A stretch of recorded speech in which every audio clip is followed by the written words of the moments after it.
तपोवनातून तुझ्या उजळली संत जनांची वाणी, मातीमधून तुझ्या जन्मली नररत्नांची खाणी, नररत्नांची खाणी. सर्वप्रथम महाराष्ट्राच्या या वैभवशाली मातीला त्रिवार वंदन, त्रिवार वंदन.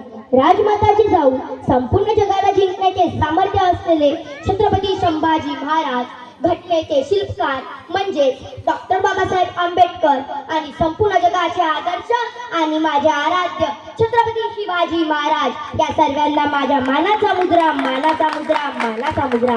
या सर्व थोर पुरुषांना वंदन करून मी माझ्या आजच्या भाषणास सुरुवात करते.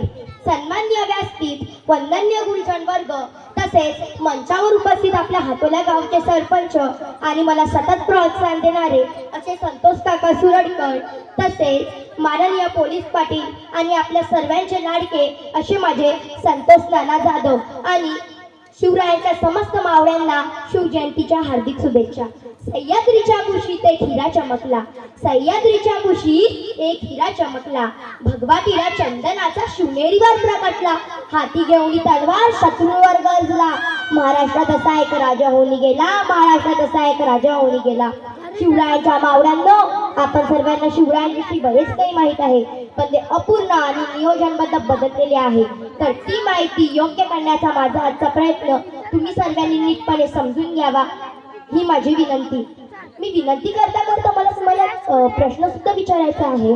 तुम्हाला लोकशाहीमध्ये जगायला आवडेल का राजकारणामध्ये? सर, तुम्हाला कशामध्ये जगायला आवडेल? राईट आन्सर, तुम्हाला लोकशाहीमध्ये जगायला आवडेल. तरीही आजही आपल्याला काय वाटतं? लोकशाहीमध्ये आपण जगतो, आपल्या सर्व मनासारखं होत आहे, तरीही आजही आपल्याला असं का वाटतं की तो राजा यावा, तो माझा शिवबाश, राजेशाही आपला शिवबा इथे यावा आणि आजही आपल्यावर शासन करावं आणि आजही आपल्यावर शासन करावं. आपल्याला असं म्हणून वाटतं कारण की माझा राजा असा एकमेव राजा होता ज्याने राजेशाहीमध्ये लोकशाही स्थापन केली, ज्याने राजेशाहीमध्ये लोकशाही स्थापन केली. मी पहिलेच सांगते आहे, आपण जर शिवरायांना हाना, मारा, घोडा, ढाल, तलवार इथपर्यंतच जर मर्यादित ठेवत असू तर शिवरायांना आपण कधी समजूही शकणार नाही, कधी समजूही शकणार नाही आणि कधी ओळखूही शकणार नाही. शिवरायांच्या जन्मापूर्वी तिथल्या प्रजेला काही फरकच पडत नव्हता. कुठलाही राजा यायचा, कसंही राज्य करायचा, कसाही अत्याचार करायचा, त्यांच्या नशिबी फक्त आणि फक्त म्हणजे होता अत्याचार आणि अत्याचार आणि अत्याचारच. ते मनातून एका प्रकार भिंबारलेली होती, त्यांच्या मनात एका प्रकारची भीती निर्माण झालेली होती. मग माझ्या सिंहाचा जन्म झाला, माझ्या सिंहाने परिस्थितीच बदलून टाकली, माझ्या सिंहाने परिस्थितीच बदलून टाकली. त्याने सर्वात पहिलं काम म्हणजे केलं, त्या प्रजेच्या मनातली भीती काढली आणि एका प्रकारचा घट्ट असा विश्वास निर्माण करून दिला. पण आपण विचार करू शकतो, विश्वास निर्माण करून, भीती काढून पोट तर भरणार नव्हते. पोट भरू शकते का फक्त विश्वास निर्माण करून आणि भीती काढून? नाही ना. मग पोटाचा विचार केव्हा करणार? पोटात राजाला समजले आपल्याला पोटाचा विचार तर करावा लागणार ना. म्हणून माझ्या राजाने शेतकऱ्यांना म्हणजे तिथं प्रजेला समजून घेऊ शेतीसाठी जमीन दिली. नांगर लागणार, नांगर दिलं. नांगरणीसाठी बैल लागणार, बैलजोडी दिली. आता बैलजोडी दिली, नांगर दिलं, जमीन दिली. आता सर्वात मुख्य बियाणं तर लागणार ना. बियाण्याशिवाय पेरणीच कशी होणार? म्हणून माझ्या राजाने जगातलं सर्वात पहिलं बियाणे केंद्र चालू केलं आणि बियाणे वाटप केला. माझा राजा इतिहासातला असा एकमेव राजा होऊन गेला ज्याने कर्ज दिलं, लोकांना कर्ज दिलं. या प्रकारे त्या तिथल्या स्वराज्याच्या शेतांमध्ये छान असं धान्य, सोन्यासारखं धान्य म्हणू शकतो आपण, असं उगवू लागलं. स्वराज्यामध्ये धान्याची भरभराट झाली. तिथल्या स्वराज्यातल्या लोकांचं पोट भरू लागलं. तिथल्या प्रजेला वाटू लागलं, अरे यार, ती प्रजा थोडी राहिलेली होती, आता ती रयत झालेली होती ना. तिथल्या रयतेला वाटू लागलं की कसा हा राजा, कुठून आला, आमचा विचार करणारा, आमची काळजी करत असणारा कसा हा राजा कुठून आला. म्हणूनच तिथल्या रयतेला वाटत होते, म्हणूनच त्या रयतेतील लोकांना वाटत होते आमच्यासारखे शेल्लाक कुर्बान, आमच्यासारखे शेल्लाक मेल्याच्यासारखे लाखांचा पोशिंदा मात्र जगला पाहिजे, पण लाखांचा पोशिंदा मात्र जगला पाहिजे, लाखांचा पोशिंदा मात्र जगला पाहिजे. फक्त फक्त हे शेतकऱ्यांनाच नव्हतं वाटत, त्यांचे पोरं सुद्धा, त्या पोरांना सुद्धा आपल्या स्वराज्याची काळजी वाटत होती. त्यांना वाटत होते हे स्वराज्य आपलं, ही रयत आपली, ही प्रजा आपली, हा सिंह, हा शिवबा, हा माझा राजा सुद्धा माझाच, हा राजा सुद्धा आपलाच. आणि अशाच या पोरांचं वर्णन करताना एक कवी मात्र फार छान लिहितो, फार छान लिहितो. तो म्हणतो, खबरदार जर टाच मारुनी जाल पुढे, खबरदार जर टाच मारुनी जाल पुढे, उडवील चिंदड्या राई राई एवढ्या. चिंदड्या उडवील म्हणते राई एवढ्या. मला प्रश्नाचं उत्तर देता का तुम्ही? देणार? राई म्हणजे काय होते माहिती आहे का जणांना? राई म्हणजे काय होते? काय होते? राई म्हणजे मोहरी एवढे तुकडे करील म्हणते. कोणा एवढे? मोहरी एवढे.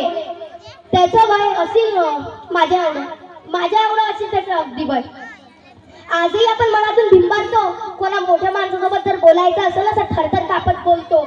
पण त्याला भीती नव्हती कोणाची, त्याला भीती नव्हती कोणाची, कारण की त्याच्या मनात होते शिवराय. तेव्हा तिथला एक घोडसवार म्हणजे तो मात्र अशी गोष्ट अशी आहे, तो जो शेतकऱ्याचा जो पोर असतो छोटंसं माझ्या एवढं अगदी, ते शेतीमध्ये काम करत असतं. तेव्हा त्याला काही घोडसवार त्याच्या स्वराज्याकडे जाताना दिसतात. त्याला वाटते की ते बादशाही सेना आहे आणि आपल्या स्वराज्यावर हमला करण्यासाठी आली आहे. त्याला वाटतं की ते आपल्या स्वराज्यावर हमला करण्यासाठी आली आहे. म्हणून तो म्हणतो, कुठे चाललाय? चाललाय कुठे? तेव्हा ते म्हणतात, कोण रे तू? कोणाच्या दमावर उडतोय एवढा? तेव्हा तो म्हणतो की माझ्या शिवरायांच्या दमावर उडतोय मी एवढा, माझ्या शिवाच्या दमावर उडतोय मी एवढा. तेव्हा त्याच्यातलाच एक घोडसवार खाली उतरतो आणि म्हणतो, का रे तू पाहिलाय कधी शिवबांना? तो म्हणतात, हो पाहिलाय ना, दिसतात ना एकदम रुबाबदार. त्यांच्या शौर्याची चर्चा पूर्ण स्वराज्यातच नाही, पूर्ण महाराष्ट्रात चालू आहे, पूर्ण महाराष्ट्रात चालू आहे. माझे बाबा मला अगदी लहानपणापासून सांगत होते. तो म्हणते, व्हायचं असेल तर कोणासारखं हो म्हणतात? शिवबासारखं हो. तेव्हा तो खाली उतरलेला जो घोडसवार असतो तोच मात्र शिवबा असतो. तो त्याला त्याच्या डोक्यावर असा हात फिरवतो आणि त्याला छातीशी लावतो. तो त्याला रायगडावर घेऊन जातो. माझा राजा, माझा शिवबा त्याला रायगडावर घेऊन जातो आणि त्याचा खूप छान असा सत्कार करतो. या प्रकारे म्हणजे आपण विचार करू शकतो, एवढ्या छोट्याशा मुलाला किती विश्वास असेल, किती आत्मविश्वास असेल स्वतःबद्दल, किती विश्वास असेल शिवरायांबद्दल, किती विश्वास निर्माण करून गेला असेल माझ्या राजाने त्याच्या मनात. विचार करू शकतो ना. असं या प्रकारे माझ्या राजाने एक हिरा शोधून काढला. कधी यसाजी तर कधी तानाजी, अशा एका हिरा शोधला आणि अशा एका हिऱ्याची मात्र एक मोठी फौज तयार केली. मग आपल्याला प्रश्न पडतो, त्या फौजीमध्ये फक्त आणि फक्त हिंदू आणि मराठीच होते का? तर उत्तर असेल नाही. आता आपण थोड्या दुसऱ्या मुद्द्याकडे बघू. आपल्यापैकी बऱ्याच जणांना आताही वाटतं की शिवरायांचे सर्वात मोठे शत्रू म्हणजे मुस्लिम. शिवरायांचे सर्वात मोठे शत्रू म्हणजे मुस्लिम, म्हणूनच त्यांच्या फौजीमध्ये मुस्लिम नव्हता. तर हे उत्तर सरासर चुकीचे आहे. हे पुढील प्रमाणावरून सिद्ध होते. शिवरायांचा तोफखान्याचा प्रमुख इम्रान खान, शिवरायांचा आरमार प्रमुख दौलत खान, शिवरायांचा घोडदळ प्रमुख मात्र सिद्दीलाल. आपण विचार करू शकतो, हे सगळे मुस्लिम असून किती मोठ्या पदावर होते, किती मोठ्या जबाबदारी खाली होते. हेच काय आपल्यापैकी बऱ्याच जणांना माहित नसेल, शिवरायांचे एकूण 31 अंगरक्षक होते. किती होते? 31 अंगरक्षकांपैकी 10 अंगरक्षक जे आहेत ना मुस्लिम होते. पुन्हा तेच उत्तर, शिवरायांचे जर सर्वात मोठे शत्रू म्हणजे मुस्लिम असते, शिवरायांचे जर सर्वात मोठे शत्रू म्हणजे मुस्लिम असते, तर त्यांनी मुस्लिमांचीच नेमणूक स्वतःचे अंगरक्षक म्हणून केली असती का? आपल्यापैकी बऱ्याच जणांना माहित नसेल, शिवरायांवर सर्वात पहिला पोवाडा मात्र महात्मा ज्योतिबा फुले यांनी लिहिला आणि दुसरा पोवाडा एका मुस्लिम व्यक्तीने लिहिला. त्याचे नाव म्हणजे होते अमर शेख. एका रात्री सह्याद्री हसला, हसताना दिसला आनंद त्याला कसला, मग ना मानवाला रात्रीच्या गर्द अंधाराला, चिरून सूर्योदय कसा झाला, बोध मग मानवाला झाला. सूर्य नवता शिवबा जन्मले, विश्वानंदे गाऊ लागले, चराचर होऊनी शिवबांचे भाट, आगळा होता गाण्याचा थाट, शाहिरानं काढली त्यातूनच वाट, अमर शाहीर शिवबांचे भाट, पोवाड्याचा थाट ध्यानी गा राजे हो जी जी. माझा राजा जाणता राजा होता, माझा राजा जाणता राजा होता.